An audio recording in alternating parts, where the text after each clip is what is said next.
The world is full of weird things, and today's video is a little bit different and weird from what we usually do on this channel, but I saw it and I pretty much facepalmed and decided, yeah, I kind of want to talk about this because these things keep happening in the world at the moment, and I've even seen something similar to it in my real life.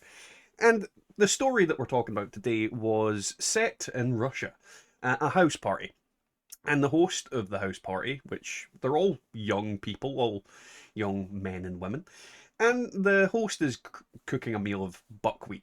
I'll Google what buckwheat is after this. But she's cooking a meal of buckwheat, and lo and behold, one of the party guests tosses a smoke bomb at her. Now, I don't think I have to say this, but I feel inclined. Don't throw smoke bombs at people, especially not in someone else's house. First off, this could cause a fire, it could cause a number of things, the person could literally crap their pants, and let's be honest, smoke inhalation is never good. But it's a prank, this guy has chucked a smoke bomb in, and yeah, the host was none too happy. She then proceeded to take the boiling water she was cooking and chucked it into the guy's face. Yeah. Now, I haven't shown the whole video for obvious reasons, but I think I should maybe say this, because clearly people out there aren't as sane as they should be. Don't throw boiling water into people's faces. Now, boiling water will cause anything up to 3rd degree burns, which can pretty much disfigure you for life and cause you to be in a life-changing state.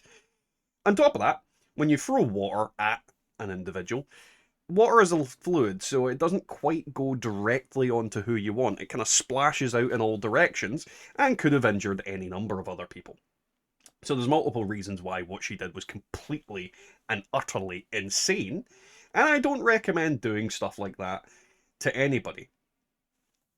Now, I think this is all part of a wider problem that unfortunately seems to afflict the younger generation more than anything.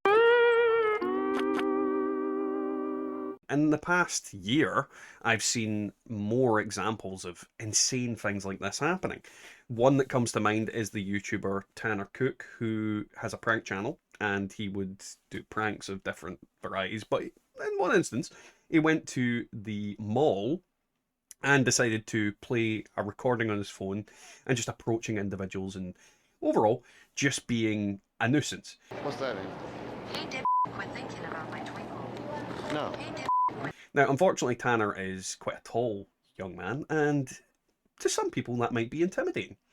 And the one person that he picked felt intimidated, felt threatened, and shot him. Now, do I think Tanner deserved to get shot? Maybe not shot. Certainly a good slap up the side of the head and told to go and F himself.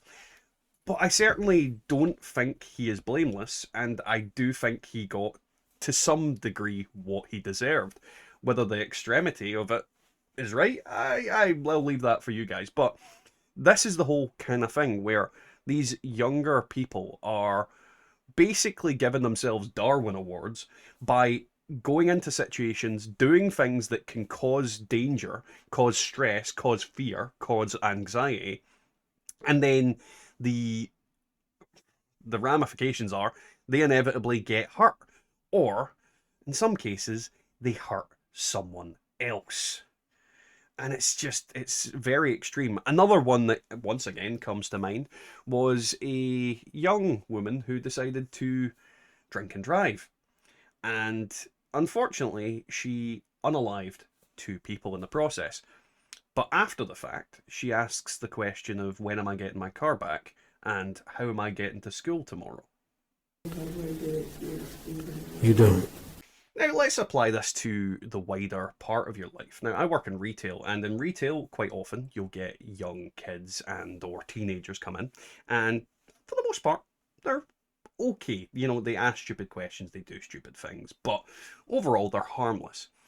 On occasion, quite often, usually with large groups of young boys, they will do things like shouting, screaming, running up and down, knocking things over, damaging stuff, intimidating customers, intimidating staff members, and just overall being an absolute nuisance that needs to be removed. And the problem is, you tell them to leave, and their reaction is inevitably always, what are you going to do? And the thing with that is, in the UK, legally, I can't put my hands on kids and force them out of the shop. And realistically, I can't legally force anybody out of the shop. And they know this. They know that I can't really do anything other than use the threat of removal, or basically just stand looking intimidating. I know that's hard to believe. But they know I can't do anything other than phone the police. And the problem with that being is they're approaching that situation thinking they're speaking to a reasonable person. And from the examples we've just shown, there's a lot of people that aren't reasonable out there that will physically harm you because you didn't do what they wanted or because you were playing stupid games. And this is very much the case with the people in those circumstances that we used in examples. They think they were devoid of consequences, so they felt the confidence to just do the things that they did. And they didn't think they were going to be punished or that there was going to be a retaliation for it. And unfortunately, somebody got their face boiled, somebody got shot, and unfortunately, somebody took people's lives. And this is very much something that I would say to all parents. If you don't teach your kids that there's an infinite number of people out there that will kick the living crap out of them, or worse, they're going to think they can get away with murder. Quite literally in some cases. And this is the whole thing. Kids need to know there's consequences. People need to know there's consequences. You can't just do whatever you want and have a happy, normal life. That's just not how it works. It's insane that this is, like, I've used 3 examples for, well, if you count the one from my own life experience, and if I were to look back in the past year, I'm sure I'd find hundreds of examples of things like this happening. People getting into situations where they either injured someone or were injured because they were doing something stupid. And it's very much the case of most of these people don't think there's a consequence to their actions, whether they've been jailed or anything's happened. There's hundreds of examples to show from. I did not look far to find these. And it's very much a case of, I have to say, straight to the camera, straight faced, don't be an idiot. Just don't be an idiot. Don't endanger other people. And in turn, don't put yourself into dangerous situations.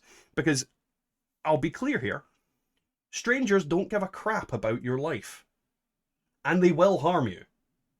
Not all of them, obviously, but strangers, like, when I was growing up, there was adverts about strangers giving you sweets and all manner of things. You don't see crap like that these days. Strangers will harm you. Don't do stupid crap. The end. Either way, guys, like, comment, subscribe if you like this kind of thing. Just putting this thought out there.